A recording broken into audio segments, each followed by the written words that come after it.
Olivia Bennet tugged her thin jacket tighter around her shoulders as she stepped off the BART train into the chilly San Francisco air. The city still felt like a stranger to her, even after 3 months of calling it home. Back in Seattle, she left behind a suffocating relationship with a guy who'd chipped away at her confidence and the aching void of losing her dad to cancer. At 28, she was a freelance graphic designer, chasing a fresh start. But lately, her body wasn't cooperating, headaches that wouldn't quit, exhaustion that clung to her like damp fog. She'd ignored it for weeks, stubborn as always, until the dizziness got too loud to brush off. That's how she ended up here, walking into Vital Tech, a sleek health clinic smack in the middle of downtown.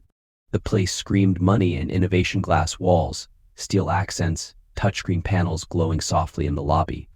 An AI voice, smooth as silk, guided her to the front desk where she checked in with a free health screening voucher she'd scored from a client. Olivia hated this, hated handing over control, hated the sterile smell of antiseptic that reminded her of hospital visits with her dad. But she gripped her bag, took a deep breath, and followed a nurse down a quiet hallway to a private exam room. Inside, the space was all clean lines and soft lighting, a tablet humming on the counter next to a cushioned chair. She perched on the edge, legs swinging a little, trying to shake the nerves buzzing in her chest. She'd moved to San Francisco to rebuild, to prove she could stand on her own after everything fell apart. Back home, her ex had spent 2 years convincing her she wasn't enough, too quiet, too dreamy, too artsy. Then her dad got sick, and she'd watched him fade, his big laugh shrinking into silence. He'd always told her to chase her designs, to make something beautiful out of the mess. Now she was trying, but the weight of it all pressed harder every day. She glanced at her phone, no messages, no one checking in. That was fine. She'd gotten used to being alone. San Francisco was supposed to be her reset button, a chance to stitch herself back together. But the headaches, the fatigue, they were cracks she couldn't ignore anymore. The nurse popped in, brisk but polite, running a quick check of her vitals: blood pressure, pulse, the basics. "Someone will be with you soon," she said, then slipped out, leaving Olivia with the hum of the room and her own uneven breathing. She smoothed her hands over her jeans, staring at the floor. This wasn't her scene: fancy clinics, high-tech gadgets. She was more at home with a sketch pad and a coffee-stained mug. But she'd promised herself she'd stop running from the hard stuff, even if it meant sitting here, feeling exposed. Her dad's voice echoed in her head: "You're tougher than you think, Liv." She hoped he was right. The door clicked open, and she looked up, expecting a white coat and a clipboard. Instead, a man stepped in, tall, broad-shouldered, dressed in a sharp black shirt that hugged his frame. No lab coat, no stethoscope, just a tablet in his hand and a pair of deep blue eyes that locked onto hers. His hair was dark, slightly tousled, and his presence filled the room like he owned it. "You okay?" he asked, his voice low and steady, cutting through the quiet. Olivia opened her mouth to answer, but the edges of her vision blurred. The room tilted, her stomach lurching like she'd stepped off a cliff. She heard him say, "Hey, careful," and then everything went black. When she came to, her head was pounding, and something solid was holding her up. She blinked, groggy, and realized she was cradled against someone's strong arms, a faint scent of cedar and leather. Her cheek pressed into a warm shoulder, and she mumbled, "Am I dead?"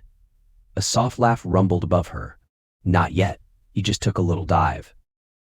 She forced her eyes open, and there he was, those blue eyes again, closer now, crinkling with a mix of amusement and concern. "I'm Ethan Marshall," he said, easing her back onto the chair as her head cleared. "Not a doctor, just the guy who caught you. You scared the hell out of me." Olivia's face burned. She'd just passed out in front of a stranger, a ridiculously good-looking stranger, and now she was sitting here, dazed, while he hovered like she might topple again. "I'm fine," she croaked, though her hands were shaking. "Just didn't see that coming." "Neither did I," Ethan said, grabbing a bottle of water from the counter and pressing it into her hands. "Stay put. I'll get someone in here. But you're not dying on my watch, okay?" He flashed a half smile, and despite the embarrassment clawing at her, Olivia felt something shift, like maybe, just maybe, she wasn't as alone in this room as she thought. Olivia clutched the water bottle Ethan handed her, the cold plastic grounding her as the room stopped spinning. Her head still throbbed, but the fog was lifting, leaving behind a sharp sting of humiliation. She'd just actually collapsed into the arms of this guy who looked like he'd walked out of a magazine spread. Ethan Marshall, he'd said. Not a doctor, but he hadn't bolted when she went down. He was still here, leaning against the counter, watching her with those piercing blue eyes that made her want to crawl under the exam chair and hide. "You sure you're okay?" he asked, crossing his arms. His voice had this easy warmth to it, like he was used to talking people off ledges. That was a hell of a fall. "Yeah, I'm good," she lied, taking a shaky sip of water. Her cheeks were on fire. Just didn't plan on face planting in front of a stranger today. "Lucky for you, I've got quick reflexes," he said, that half smile tugging at his lips again. "Though I'm not sure my heart's recovered yet. You went down like a sack of bricks." She let out a weak laugh, surprised at how natural it felt. "Great, that's the impression I was going for." She glanced at him, trying to figure him out. No white coat, no clipboard, just a black shirt rolled up at the sleeves and a tablet tucked under his arm. He didn't fit the sterile vibe of this place. "You're not a doctor, so what are you doing here?" Ethan straightened up, running a hand through his dark hair. "I run this place. Well, the company that owns it. Vitaltech's my baby health tech startup, cutting-edge diagnostics, all that jazz. I was just poking around, checking on a new AI project when you decided to make my day interesting." Olivia blinked. "So you're what, the boss?" "Something like that," he said with a shrug, like it was no big deal. But the way he carried himself, confident, effortless, told her it was a bigger deal than he let on. "Don't worry though. I'm not here to play doctor. The real pros are on their way." As if on cue, a nurse bustled in, all brisk efficiency, carrying a tray of supplies. She shot Ethan a quick, curious glance before turning to Olivia. "Low blood pressure, probably dehydration and exhaustion," she said, checking Olivia's pulse. "You skipped breakfast today?" Maybe," Olivia admitted, avoiding Ethan's gaze. She had a coffee and half a granola bar at 6 a.m. before diving into a deadline. Food hadn't exactly been a priority. The nurse stacked, handing her a juice pouch. "Drink this. And no more skipping meals, got it?" She bustled out again, leaving Olivia with the pouch and Ethan, who hadn't budged. He raised an eyebrow, leaning back against the counter. "Coffee's not a food group, you know." "Thanks for the tip," she muttered, poking the straw into the juice with more force than necessary. "I'll put it on my to-do list right after don't faint in front of random tech guys." "Charming random tech guys," he corrected, grinning now. "And you're welcome. Catching you was the highlight of my week." She rolled her eyes, but there was something about his teasing that cut through her embarrassment. He wasn't laughing at her, he was just there. Steady. Like he didn't mind that she just turned his morning into a minor crisis. She took a sip of the juice, the sweetness hitting her tongue, and realized how shaky she still felt. "I don't usually do this," she said quietly. "The passing out thing." "First time for everything," Ethan replied, softening a little. "You been running yourself ragged lately?" She hesitated. The truth was, yeah, she had. Late nights hunched over her laptop, chasing freelance gigs, trying to prove she could make it in this city. Sleep was optional, meals were an afterthought. But she wasn't about to spill her guts to this guy, charming or not. Just adjusting. New city, new life. Takes a toll. He nodded, like he got it. "San Francisco's a beast. Chews you up if you're not careful." "Where'd you move from?"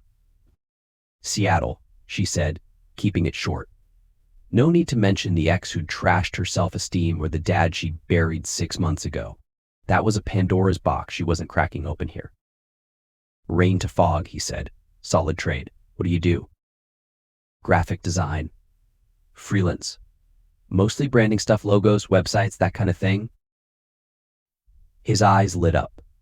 "No kidding? I'm a sucker for good design. Half my job's convincing people to buy into a vision helps when it looks sharp." She smirked, feeling a little steadier. "So you're a salesman in a fancy clinic?" "More like a dreamer with a budget," he shot back. "But yeah, something like that." The nurse poked her head back in, interrupting whatever was simmering between them. Vitals are stable. You're good to go, but take it easy, okay? And eat something real. She vanished again, leaving them alone. Olivia set the juice down, testing her legs as she slid off the chair. They held barely.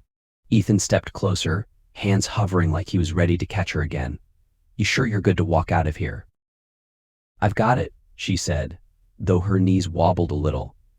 Thanks, though, for, not letting me hit the floor. Anytime, he said, and the way he looked at her like he actually meant it made her chest tighten. Take care of yourself, Olivia. San Francisco's better with you in it. She froze. I didn't tell you my name. He tapped the tablet under his arm. Patient log. Perks of being the boss. He winked, then stepped back, giving her space. See you around, maybe. She nodded, grabbed her bag, and headed for the door, her heart thudding for reasons that had nothing to do with low blood pressure. As she stepped into the hallway, she couldn't shake the feeling that Ethan Marshall wasn't just some random tech guy, and that maybe, just maybe, she'd see him again. Back in the exam room, Ethan watched her go, a faint smile tugging at his lips. He'd come here to check on an AI diagnostic tool, not to play hero for a stranger. But there was something about her, those guarded hazel eyes, that quiet spark that stuck with him. He shook his head, tucking the tablet under his arm. Get it together, Marshall, he muttered to himself. Still, as he walked out, he found himself hoping she'd come back. Olivia hit the sidewalk outside, the cool air slapping some sense into her. She'd fainted. In front of a guy who looked like he could have modeled for a cologne ad. And he'd caught her, stuck around, made her laugh. It was ridiculous. She wasn't here for that. She was here to rebuild, to stand on her own. But as she headed for the BART station, juice pouch still in hand, she couldn't stop picturing those blue eyes. Maybe San Francisco had more surprises up its sleeve than she'd bargained for. Olivia didn't plan on going back to Vitaltech so soon, but a follow-up email from the clinic popped into her inbox a week later, nagging her about scheduling a check-in. She almost deleted it. Her headaches had eased up, and she'd been forcing down actual meals instead of living on coffee and vibes. But something tugged at her, a quiet itch she couldn't name. Maybe it was the memory of Ethan's steady hands catching her, or the way he'd lingered like she wasn't just another name on a chart. She booked the appointment, telling herself it was just about her health, nothing more. When she walked into the clinic again, the glass and steel lobby felt less intimidating, though her stomach still flipped as she checked in. The same AI voice guided her to an exam room, and she settled onto the chair, sketching idly on her phone to keep her hands busy. She was halfway through a doodle of a fog-drenched bridge when the door opened. Her pencil froze midline. Ethan stepped in, no tablet this time, just a paper cup of coffee in one hand and that same easy grin. Fancy seeing you here, he said, leaning against the wall. No fainting today, I hope? Her face heated up, but she managed to smirk. Not yet. Day's still young, though. He laughed, a low, warm sound that made the room feel smaller. Fair enough. I'm not on duty, well, not officially. Just dropping by to see how the AI's holding up. You're my excuse to play hooky. Lucky me, she said, tucking her phone away. Don't you have like a company to run? Perks of being the boss, I delegate the boring stuff. He handed her the coffee, unprompted. Figured you might need this more than me. You strike me as a caffeine fiend. She took it, their fingers brushing for half a second, and her pulse did a stupid little jump. You're not wrong, she admitted, sipping the dark roast. It was good, better than the cheap stuff she brewed at home. Thanks, you didn't have to. I know, he said, settling into a chair across from her. But I wanted to. The nurse came in then, running through the usual blood pressure, a quick questionnaire about her symptoms. Olivia answered on autopilot, hyper-aware of Ethan sitting there, watching with quiet interest. The nurse gave her a clean bill of health stress, mostly. Keep eating, keep sleeping, you'll be fine, and left them alone again. Ethan tilted his head, studying her. You look better. Less like you're about to keel over. High praise, she said dryly. I've been trying. Turns out food's a game changer. Revolutionary stuff, he teased. What's keeping you up anyway? Deadlines. Always, she said, relaxing into the banter. Freelance life, feast or famine. Right now, it's feast, so I'm hustling. You? Same minus the famine part. He leaned forward, elbows on his knees.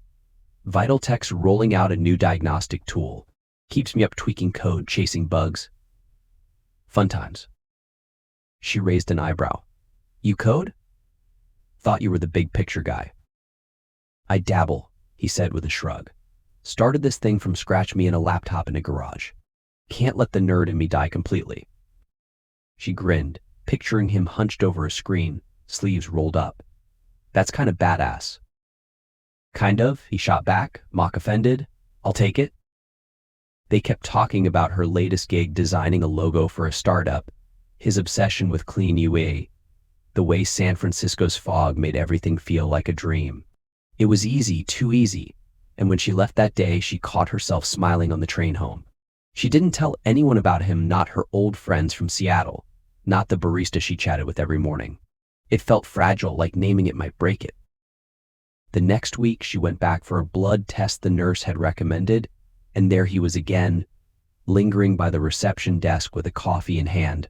You stalking me now? She joked, half hoping he'd say yes. Caught me, he said, falling into step beside her. Or maybe I just like the coffee here. They ended up in the clinic's tiny cafe after her appointment, splitting a muffin she insisted on paying for.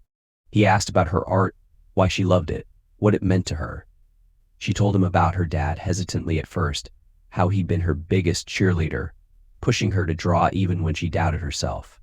He wanted me to build something real, she said, staring at the crumbs on the table. Not just pretty pictures. Ethan listened, really listened, his eyes steady on hers. He sounds like a hell of a guy, he said softly. I get that, wanting to make something that lasts. My sister, she's why I'm here. Died when I was 25. Rare disease, misdiagnosis. Tore me up. Her chest tightened. I'm sorry, that's God, that's awful. Yeah, he said, voice rough. She was 19. Full of life. Then gone. I was in finance back then, climbing the corporate ladder. After she was gone, I couldn't stomach it. Started Vital Tech instead, wanted to fix something, you know. Olivia nodded, her throat tight. She knew that ache, the hole someone leaves behind. Yeah, I know. They sat there, the hum of the cafe fading around them, and she felt it, a thread pulling them closer, woven from the jagged edges of their pasts. She didn't push it, didn't let herself think too hard about what it meant. But when he walked her to the door, his shoulder brushing hers, she didn't pull away. Weeks slipped by, and Ethan kept showing up sometimes at the clinic, sometimes texting her dumb memes about design fails late at night. She'd fire back with sketches of his tech bro vibe, and he'd call her a menace, laughing through the phone. They met for coffee outside the clinic once, then twice, talking about everything and nothing, her first job at an ad agency, his teenage years hacking video games. He told her about his ex, a model who ditched him when he wouldn't play the billionaire playboy she wanted.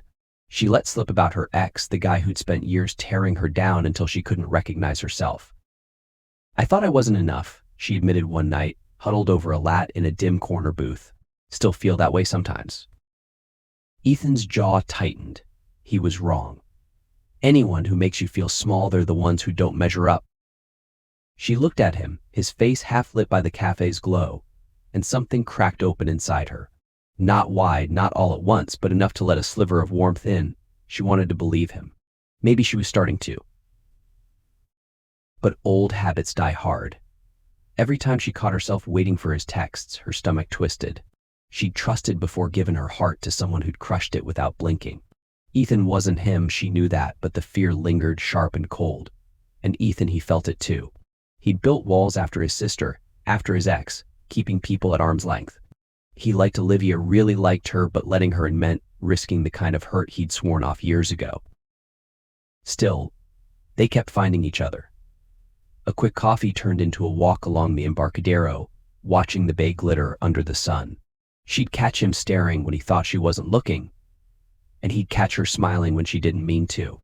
It wasn't loud or fast, it was quiet, steady, like a tide creeping in. She didn't know what to call it, didn't want to. Not yet. Yet. One evening, as they stood by the water, he bumped her shoulder lightly. You're trouble, you know that? Says the guy who keeps buying me coffee, she shot back, grinning. Guilty, he said, his voice softening. Can't seem to stop. She didn't answer, just leaned into the moment, the city humming around them. For the first time in a long time, she didn't feel like she was running from her past, from herself. And that scared her more than anything. Olivia couldn't pinpoint when Ethan became a fixture in her days, but by the time fall painted San Francisco's streets in gold and gray, he was there, woven into her routine like the fog that rolled in every morning. They'd settled into an unspoken rhythm, coffee meetups that stretched into hours, late night texts about nothing and everything, his quiet presence a steady hum against the chaos of her freelance grind. She didn't call it anything, didn't dare, but it felt good. Too good, maybe. That Friday she'd gone to Vital Tech for a quick blood test follow-up, her last loose end from the fainting spell. She wasn't expecting to see Ethan. His schedule was a mess, he'd said, with some big product launch looming, but as she rounded the corner to the lab, she heard his voice drifting from an open office. Low, clipped, the kind of tone he used when he was done messing around. She slowed, not meaning to eavesdrop, but her name wasn't on his lips, so she didn't think much of it. I'm not looking to get tied down right now, he said, sharp enough to cut through the hallway's hum. No serious relationships, no commitments. I've got enough on my plate. Her stomach dropped like she'd missed a step on a staircase. She froze, half hidden by a potted plant, as a woman's voice, smooth, professional, replied, Fair enough. Just thought I'd ask. Footsteps followed, then the click of a door. Olivia didn't wait to hear more. She turned on her heel, her sneakers silent on the polished floor, and bolted for the exit. The blood test could wait. She needed air. Outside, the wind bit at her face, but it didn't cool the heat climbing her throat. She walked fast, aimless, the words looping in her head, not looking to get tied down. It wasn't about her. She hadn't heard her name, but it didn't matter. It fit too well, slotting into the cracks of every doubt she'd nursed since Seattle. She'd let herself lean into him, let herself hope, and now it felt like a sucker punch. Was she just a distraction? A pit stop between meetings? She'd been here before, trusting someone, building something in her head, only to watch it crumble when the truth came out. By the time she got home, her phone buzzed. Ethan, right on cue. Hey, you around? Missed you at the clinic. She stared at it, her thumb hovering over the screen, then tossed it onto the couch. No reply. Not tonight, not ever, maybe. She curled up under a blanket, the city's light smudging through her window, and tried to shove him out of her mind. But he wouldn't budge. Those blue eyes, that laugh, the way he'd made her feel seen. It hurt more because it had felt real. Ethan noticed the silence right away. She'd been quick with a sarcastic comeback or a sketch doodled on a napkin, never this quiet. He texted again the next day, You okay? Did I scare you off with my terrible coffee taste? Nothing. By day 3, he was pacing his office, the bay view mocking him with its calm. He'd seen her name on the clinic log. She'd been there. Same time he'd been stuck in that damn meeting with his VP, dodging her pushy pitch about some investor's daughter. Had she heard? Misread it? He couldn't shake the feeling he'd screwed up, even if he didn't know how. He called the front desk, casual as he could manage. Did Olivia Bennett reschedule her follow-up? The receptionist's pause was too long. No, Mr. Marshall, she just didn't show. He hung up, tapping his pen against the desk until the rhythm annoyed him. She wasn't ghosting him over nothing. Something had spooked her, and he hated how much it gnawed at him. He'd kept people at arm's length for years after his sister, after his ex, but Olivia had slipped past his guard. Now she was gone, and the quiet stung more than he'd expected. Olivia spent the weekend hiding in her work, blasting music to drown out the ache. She didn't cry, not at first. She'd learned to lock that part of herself away after her ex, after her dad. But Saturday night, the rain came, heavy and relentless, and she couldn't outrun it. She grabbed her hoodie and walked blocks, miles. She didn't care, letting the cold soak through her. The drops stung her cheeks, and then the tears came hot and fast, mixing with the rain until she couldn't tell them apart. She stopped on an empty street, trembling, her breath hitching. She'd let herself hope again, let herself believe Ethan was different, and now she was choking on the wreckage of it.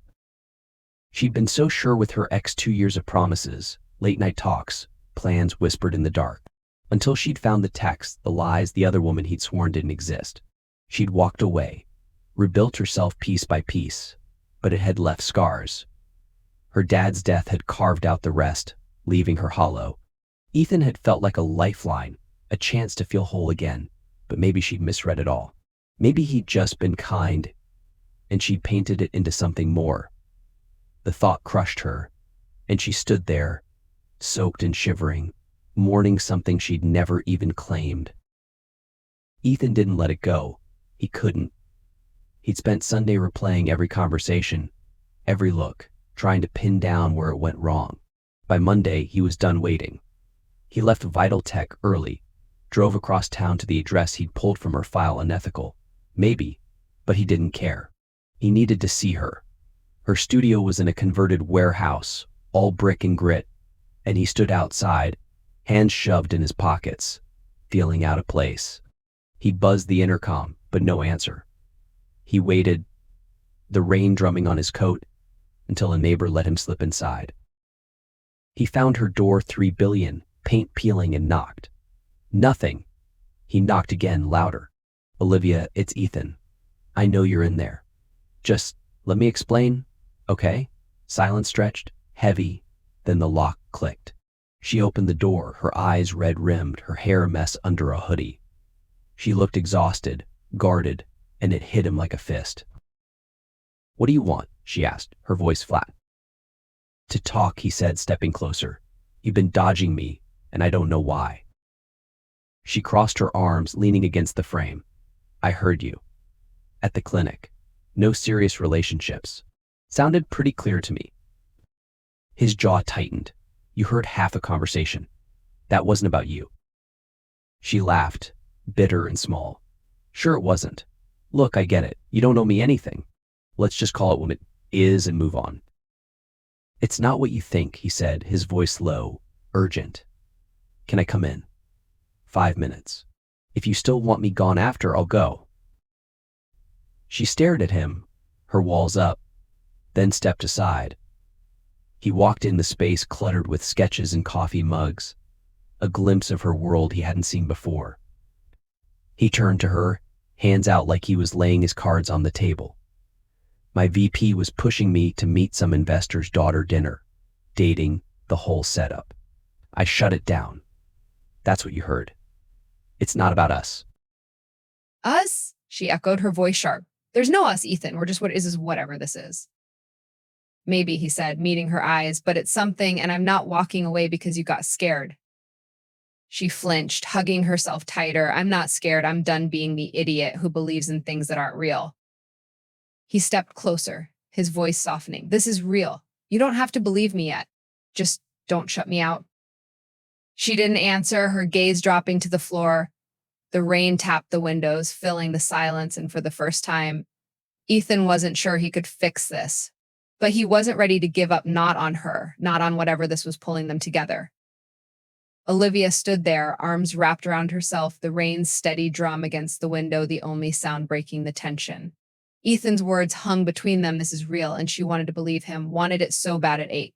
But trust was a rusty hinge in her chest, stiff from disuse, and his explanation didn't erase the sting of what she'd heard. She looked up at him, his blue eyes steady but pleading, and felt the pull she'd been fighting for weeks. She didn't know what to say, so she just nodded, barely, and stepped back to let him stay. He didn't sit, didn't push. He leaned against her cluttered workbench, hands in his pockets, giving her space to breathe. "I'm not good at this," he said after a beat, his voice quieter now, "talking about what matters. I've spent years keeping people out easier that way. But you got under my skin, Olivia." Her throat tightened. "Don't say stuff like that unless you mean it." "I do," he said, holding her gaze. "That's why I'm here, looking like a drowned rat, begging you to hear me out." She almost smiled, but the weight of her doubts held it back. "Okay. Explain it again. The whole thing." He exhaled, running a hand through his damp hair. "My VP, Rachel, she's been on my case about this investor, some guy with deep pockets and a daughter he's dying to marry off." It's a business play, tie vital tech to his network, lock in the funding. She cornered me Friday, wouldn't let it go, so I told her I'm not doing it. No dates, no relationships, nothing serious, not with some stranger I don't even know. Olivia studied him, searching for the lie. So it's just business. You weren't talking about this. No, he said firm. You think I'd stand here chasing you down if I didn't give a damn? I've got a company to run, a launch next week. I don't have time to play games, but I'm here anyway. She bit her lip, the knot in her chest loosening a fraction. It made sense, sort of, but the fear still clawed at her, the echo of her ex's smooth excuses, the way he'd twisted words until she doubted herself. I want to believe you, she said, voice small. I've heard lines before. Ethan's jaw tightened like her words hit harder than he'd let on. I get it. You've been burned. I have too. My ex, she didn't want me. She wanted the name, the money. Left when I wouldn't cash out and play her game. I don't trust Easy either. But this, he gestured between them. It's not a line. It's messy and real, and I don't know what I'm doing half the time. But I know I don't want it to stop. She looked away, her eyes landing on a sketch pinned to the wall, a half-finished bridge she'd drawn after their Embarcadero walk. Her hands itched to grab a pencil to draw herself out of this moment, but she stayed put. Messy's right, she muttered. I don't even know why you're still here. Because you matter, he said, stepping closer, his voice low and raw. And I think I matter to you too, even if you won't say it. Her breath hitched. He wasn't wrong, she felt it. That pull every time he showed up with coffee or texted her some dumb joke. But before she could answer, he kept going like he'd been holding it in too long. There's something else, he said, hesitating. Something I didn't piece together until yesterday. Your dad Bennett, right? James Bennett? She froze, her heart stumbling. Yeah, how do you?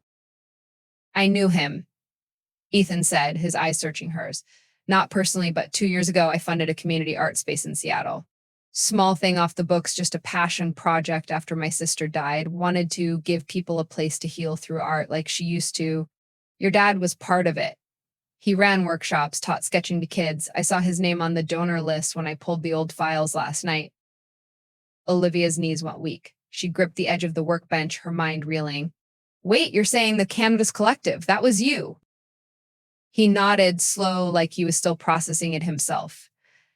Yeah, I didn't know you were his daughter, not until I started digging, trying to figure out why you mattered so much to me. It's nuts, right? I mean, what are the odds? Her head spun.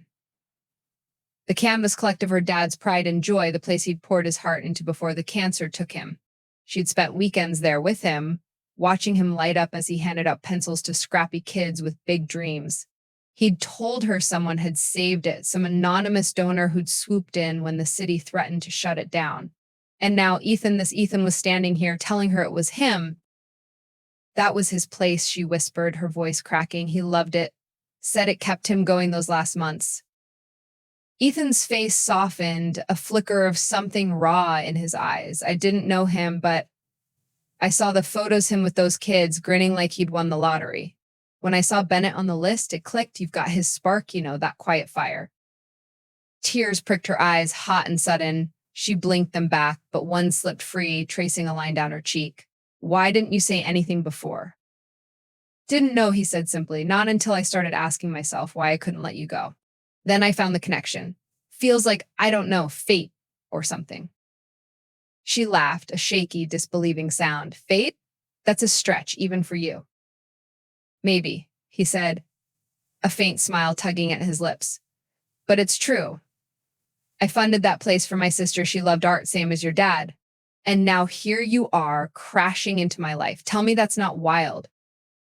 It's wild, she admitted, wiping her cheek. Her chest felt full, too full, like it might split open. She didn't know what to do with this Ethan tied to her dad, to a piece of her past she'd thought was gone. It wasn't just coffee and banter anymore. It was bigger, heavier, and it scared her to death. He watched her, giving her room to process. I'm not asking you to figure it all out tonight, he said. I just needed you to know. You're not some random thing to me, Olivia. You never were. She nodded, slow, her hands trembling. I need time, she said finally. It's a lot. Take it, he said, stepping back toward the door. I'm not going anywhere, not unless you tell me to. He left then, the door clicking shut behind him, and Olivia sank onto the couch, her hoodie still damp from the rain. She pulled out her phone, scrolling to a photo of her dad at the collective beaming, paint on his hands, surrounded by kids. She'd always wondered who'd kept that dream alive for him. Now she knew. Ethan Marshall, the guy who'd caught her when she fell, who'd somehow stitched himself into her story without even trying. She didn't text him that night, didn't know what to say. But she fell asleep with the phone clutched to her chest, the ache in her heart shifting, not lighter, but different. Like maybe, just maybe, the pieces of her life weren't as broken as she'd thought. Like maybe they were falling into place. Across town, Ethan stood on his balcony, the city sprawling below him, rain streaking the glass. He'd laid it all out more than he'd meant to, and now it was up to her. He didn't believe in fate, not really, but this. This felt close. He closed his eyes, picturing her face when he'd told her about her dad, and hoped like hell she'd give him a chance to prove it wasn't a fluke. Olivia didn't sleep much that night. Ethan's words churned in her head, his explanation, the wild twist about her dad, the way he'd looked at her like she was worth fighting for. By morning, her apartment felt too small, the walls pressing in with every unanswered question. She brewed coffee, stared at her sketch pad, and tried to draw her way out of the mess in her chest. But all that came out was a rough outline of his face, those blue eyes, that stubborn jaw. She tore the page out, crumpled it, and tossed it across the room. She didn't text him back right away. She needed space, needed to untangle the knot of fear and hope he'd left her with. But he didn't push no calls, no messages, just the quiet he'd promised. It made her miss him more, which pissed her off. She wasn't supposed to miss him. She was supposed to be fine alone like she'd been for months. Years, really. Except now alone felt heavier than it used to. A week later, she ran into him literally at a farmer's market near her place. She was grabbing apples, lost in her head, when she turned and smacked into a solid chest. "Whoa, easy," Ethan said, catching her elbow before she dropped the bag. He was in a gray hoodie, hair messy from the wind. And her heart did that stupid flip she couldn't control. "Sorry," she mumbled, stepping back. "Didn't see you." "Clearly," he said, a faint grin tugging at his lips. "You okay? You've got that about to bolt look." She hugged the apples to her chest, avoiding his eyes. "I'm fine. Just shopping?" "Right," he said, not buying it. He grabbed a peach from a nearby stall, tossing it between his hands. "I meant what I said, about giving you time, but I'm glad I ran into you. Been thinking about you." Her throat tightened. "Yeah, me too." He stopped tossing the peach, his gaze softening. "Good, that's a start." They stood there, the market buzzing around them, kids laughing, vendors shouting, the smell of fresh bread in the air. She didn't know what to say, but she didn't walk away either. He paid for the peach, handed it to her without a word, and they ended up wandering the stalls together. It wasn't a date, not really, but it felt like coming up for air after holding her breath too long. From there, it snowballed. She texted him that night, "Thanks for the peach." "Still processing." He replied, "Take your time, I'm here." They met for coffee a few days later, then a walk through Golden Gate Park. He told her about the Vital Tech launch, how it tanked one day and soared the next. She showed him a logo she'd designed, grinning when he geeked out over the font. It wasn't loud or rushed, it was them, picking up where they'd left off, only stronger now. A month later, Ethan roped her into a project. "We're doing an art fundraiser at the clinic," he said over takeout at her place, chopsticks in hand. "Free checkups, vaccines, all that. Thought you could design the flyers, maybe run a sketch booth for the kids. No pressure." "No pressure, huh?" she teased, but she was already sketching ideas in her head. "I'm in." The event was chaos, good chaos. Kids ran wild, parents lined up for shots, volunteers hustled with clipboards. Olivia manned a table, drawing quick portraits for anyone who asked, her hands smudged with charcoal. Ethan darted between stations, sleeves rolled up, laughing with patients and staff. She caught his eye across the room, and he winked small, private enough to make her stomach flip. When the last family left, the clinic quieted down, the hum of the day settling into a soft buzz. Ethan found her by the coffee machine, her hair a mess, her hoodie dusted with chalk. "You survived," he said, brushing a smudge off her sleeve. "Barely," she said, grinning. "My hands are staging a revolt tomorrow." He stepped closer, his voice dropping. "I've got a cure for that. Come with me." She followed him down the hall, curious, her pulse ticking up. He stopped at the exam room, the one where she'd fainted all those months ago, and pushed the door open. Inside, the lights were low, and on the counter sat a small vase of daisies, her favorite, though she'd never told him that. On the exam chair where she'd once sprawled unconscious was a tiny wooden box. Her breath caught. Ethan, what? He turned to her, hands in his pockets, nervous in a way she'd never seen.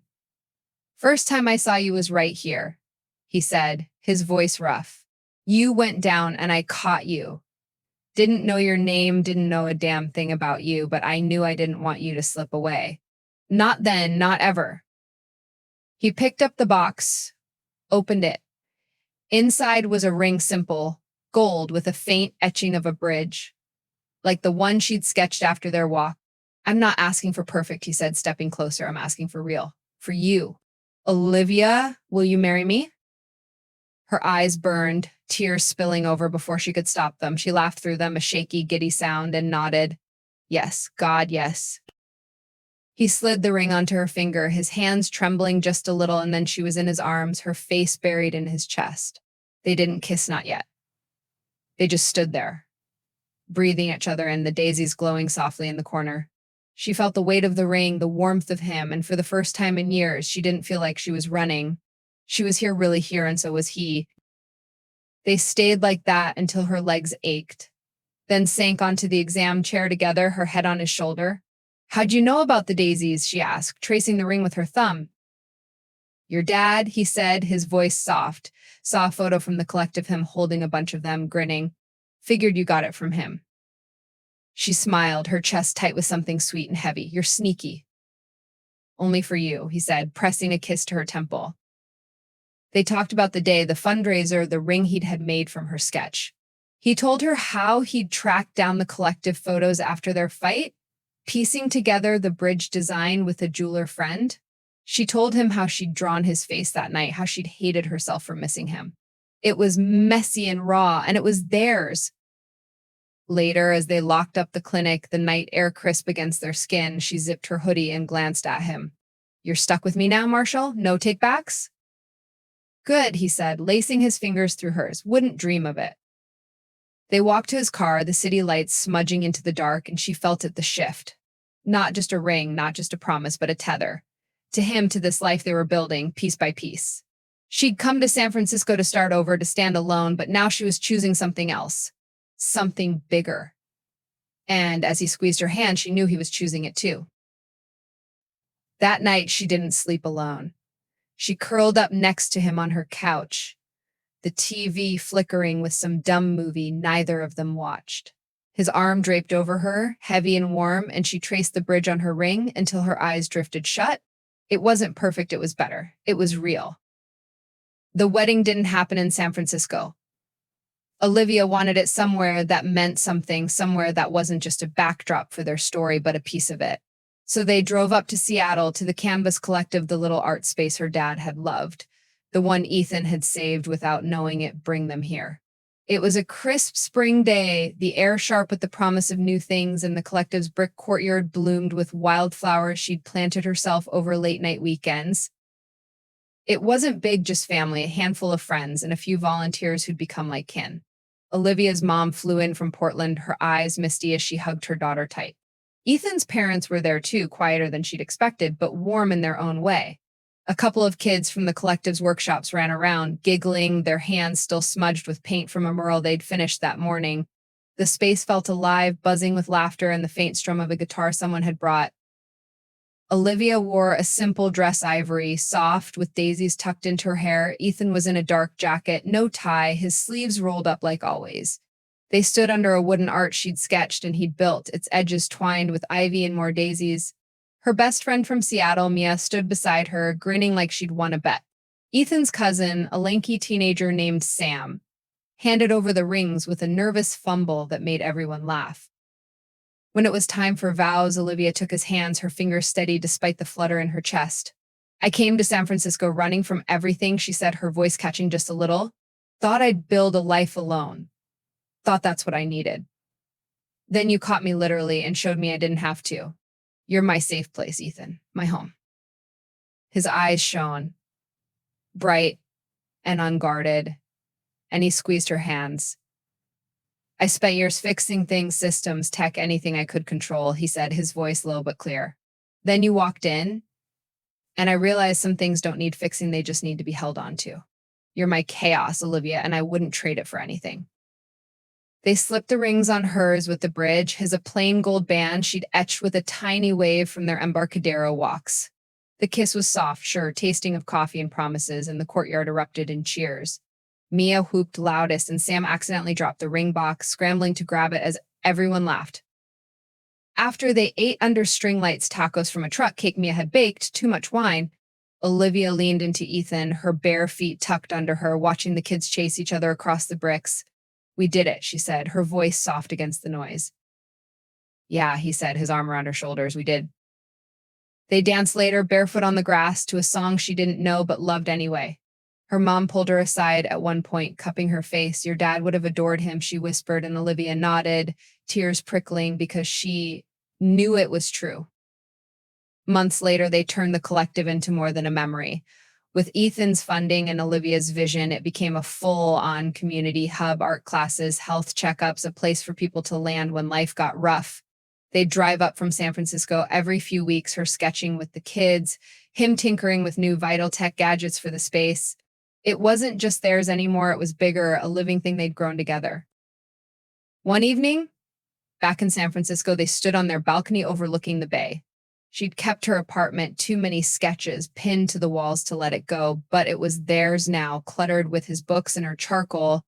He pulled her close, her back against his chest, and she felt the steady thud of his heart. Still think I'm trouble, she asked, tilting her head to catch his grin. Always, he said, kissing her hair. Best kind. She smiled, tracing the bridge on her ring. She'd come here to start over, to patch up the holes her ex and her dad's death had left. She hadn't expected this Ethan, the collective, a life that fit her like a second skin. But here it was, messy and real, built from a faint in a clinic and a chance she'd almost didn't take. As the city lights flickered below, she leaned into him, the wind cool against her face. She wasn't running anymore. She was home.